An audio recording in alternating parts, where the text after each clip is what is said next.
Good morning all of you, welcome to Doon academy of defence.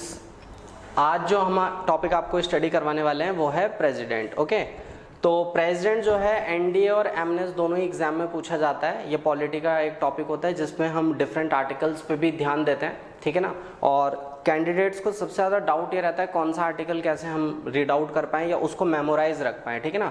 Presidents के क्या articles हैं वो भी हम शॉर्टकट ट्रिक से आपको समझाएंगे। उससे पहले एक इंट्रोडक्शन देखते हैं।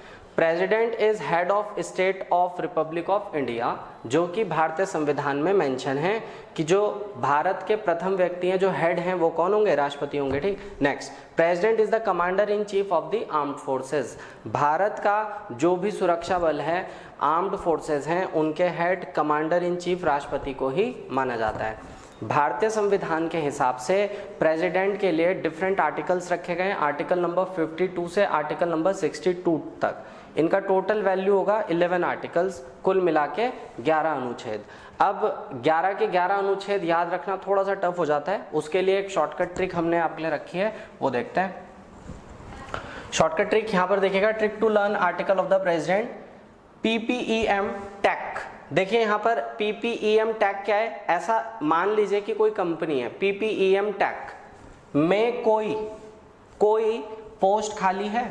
जैसे आजकल बहुत से कैंडिडेट यही सोचते हैं कि कहीं तो पोस्ट खाली होगी, कहीं तो पोस्ट वैकेंट होगी, तो उनको प्रेसिडेंट्स की इस ट्रिक को याद करना इजी हो जाएगा। PPEM टैग कंपनी में कोई पोस्ट खाली है, PPEM टैग कंपनी में कोई पोस्ट खाली है, बस ये 3-4 बार करोगे तो याद हो जाएगा। अब ये जो कोड हमने बनाया है, इस कोड को जरा डिकोड करते हैं, ठीक है। यहाँ पे देखिएगा, नंबर 1 जो है P stands for president of India, यानी आर्टिकल नंबर 52 कहता है कि भारत का एक राष्ट्रपति होगा।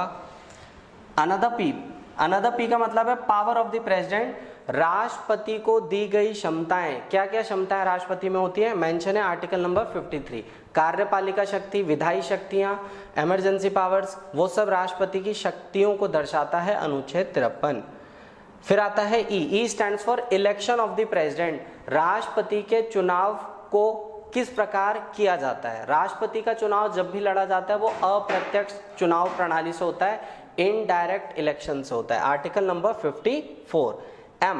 M stands for manner of the election of the president, राष्ट्रपति को चुनने की रीत, राष्ट्रपति को किन सूरतों में चुना जा सकता है उसकी रीत या वो प्रोसेस जिससे राष्ट्रपति को आप चूज करते हो।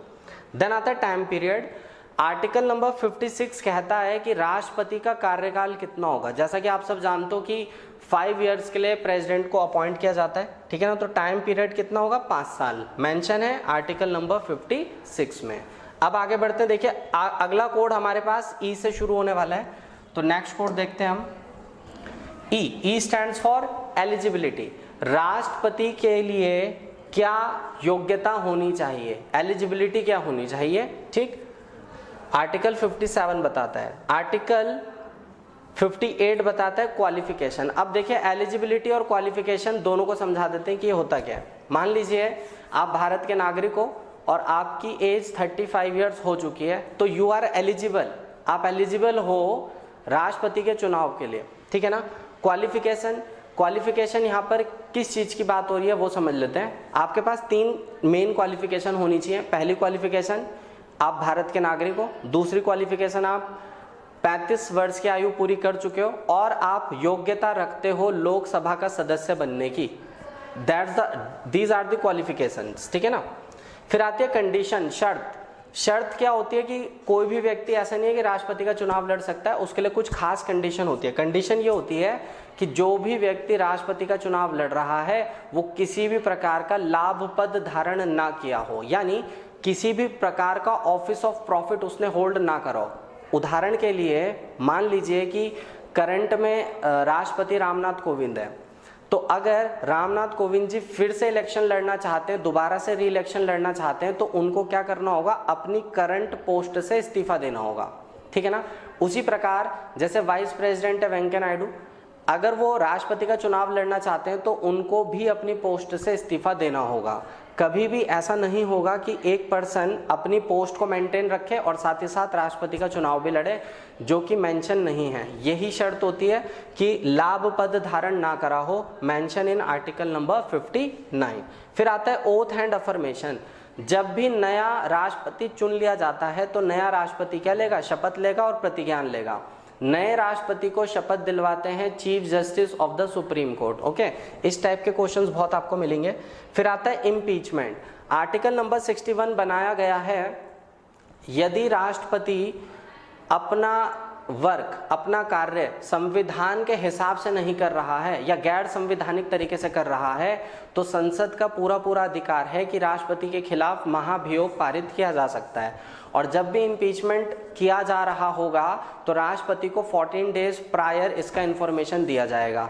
ठीक है, और इम्पीचमेंट किस सूरत में हो रहा है उसके बारे में पूरी जानकारी CJI को दी जाएगी, चीफ जस्टिस ऑफ इंडिया को दी जाएगी। ओके, वैसा अभी तक आज तक ऐसा हुआ नहीं है कि भारत के किसी भी राष्ट्रपति को इम्पीच किया गया हो, महाभियोग उनके खिलाफ चलाया गया हो, अभी तक तो नहीं हुआ है, बट यह आर्टिकल 61 में मेंशन है। आर्टिकल नंबर 62, देखो यहाँ पर हमने कोड बनाया खाली। खाली का मतलब है वैकेंसी। राष्ट्रपति के कार्यालय में कब वैकेंसी क्रिएट होती है, राष्ट्रपति की अनुच्छेद 62 में मेंशन है, और उस खाली पद को भरने की रीत क्या है वो भी मेंशन है।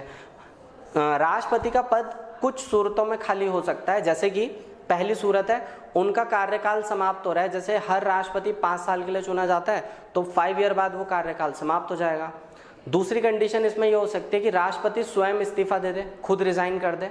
तीसरी कंडीशन ये हो सकती है कि राष्ट्रपति का देहांत हो जाए। ठीक है ना, तो इस कंडीशंस में राष्ट्रपति की पोस्ट खाली हो जाएगी। उस पोस्ट को भरने के लिए जो निर्धारित समय है या इलेक्शन होने हैं वो आर्टिकल नंबर 62 में मेंशन किया गया है। तो उम्मीद है मुझे कि आपको 52 से 62 तक के आर्टिकल समझ आ गए होंगे।